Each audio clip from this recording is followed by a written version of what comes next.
interesting that sometimes, even when you're a little bit older, you don't realize things until a little bit late in life. One of the things I realized, which I never knew, is I actually do not own anything red. So this is actually the closest thing that I actually own to the color red. So I do see, though, that a lot of people are wearing red today. Why are you wearing red today? Yes? It's because it's anti-bullying awareness. That's exactly correct. So many of you are wearing red today in order to remember that today, and this week actually, is very, very special. It's important to remember that it is time to think about people who should not be involved in the act of bullying. Can someone with a raised hand, I know we're going to have an assembly on this, but somehow I'm going to connect it to Parshat Noach. We'll see how. Maybe I'll have to figure it out as I go along. Can someone tell me what they would think would be a way of defining bullying? What does it mean, someone who is involved in bullying? Yes? To boss someone around. Okay, yes? Hurting people with their words. We're going to do one more. Yes? Could be lying or saying, again, things that are not nice. We'll call this gentleman as well. Not being their friend. So, I'm going to call on you guys in a second because I want to ask one more question. If you see someone that is involved in bullying, what would you suggest is a good thing to do if you see that that is going on? Yes, sir. What? Tell the principal. Okay, that's one possible answer. Yes? Stopping in and telling someone there, such as a teacher. We're going to call one more person who I've called on. This gentleman here. Tell the Mora. Okay. And I know that a lot of you have your hands raised. I'm very proud of you for quietly having your hand raised. If you put your hands down. I want to tell you that there was a person who was really, really good. And we already know, because we already heard the name of the Parshat, his name was Noach. Noach was a tzaddik. He was a very, very good person. He did exactly as he was told to do. But, unfortunately, not everyone did the same good things that Noach did. Hashem decided that it was time for him to do something. So he decided to build and told Noach to build this huge boat, the Tevah. This big boat. This big ark. And people went up to him and they said, this doesn't make any sense.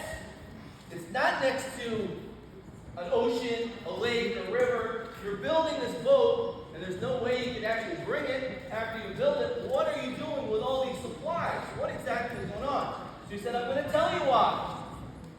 The reason is because Hashem told me that unless you guys become better to each other, nicer to each other, kinder, unfortunately there's going to be a mabul. There's going to be a flood. And the people turned to him and said, I'm going to tell you something. There's no point in you doing what you're doing.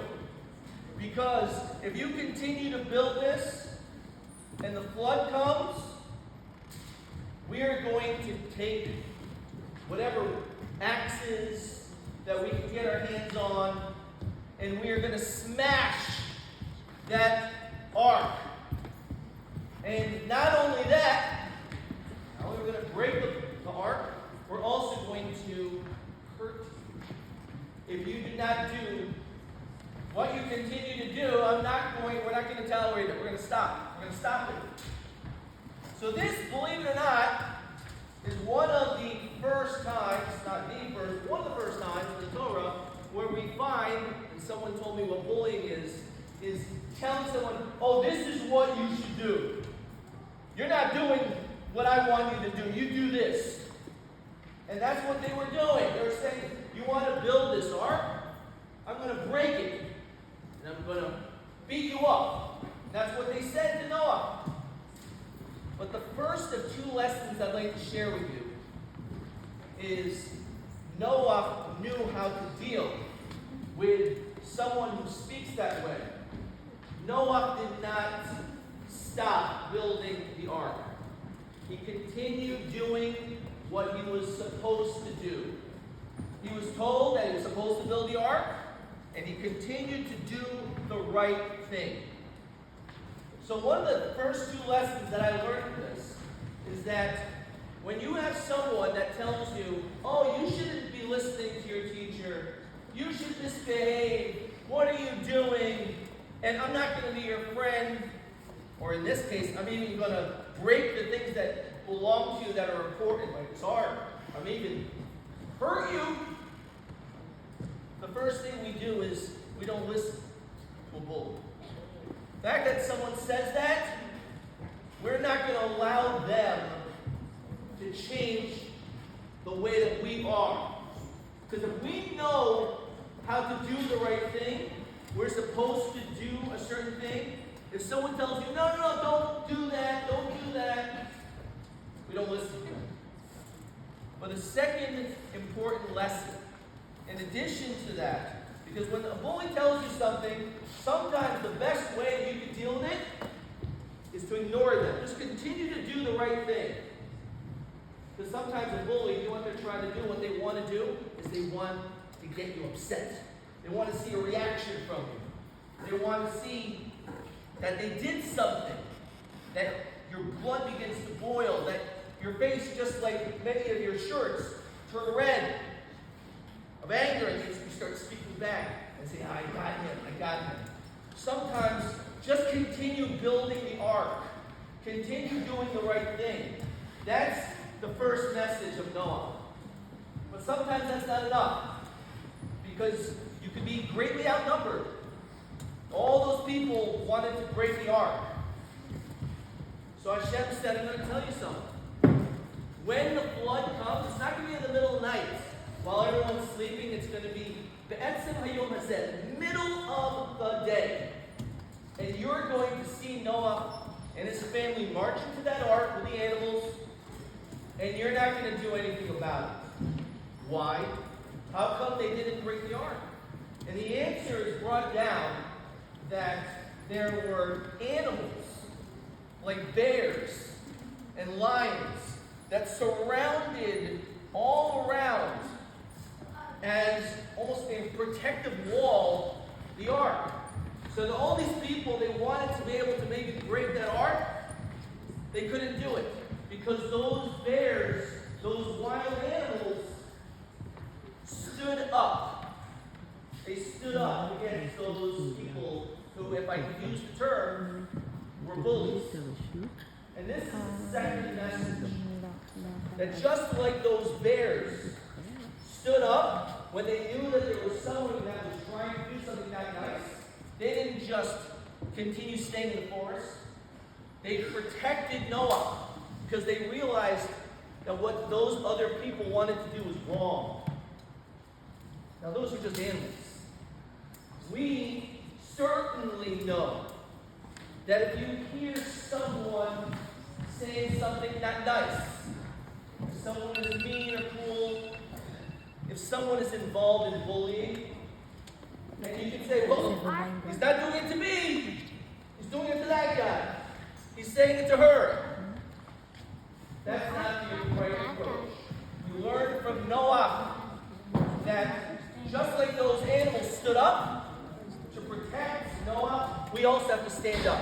If you hear someone speaking not nicely, we turn to them and say, perhaps that's not the right way of speaking.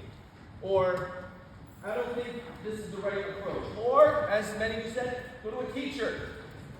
Go to the principal. Don't be silent. Don't be quiet. Because I'll tell you something. It's true, that bully may not be bullying you today, but when you're silent, who knows what tomorrow will be. Maybe they'll bully you too. But that's not even the reason.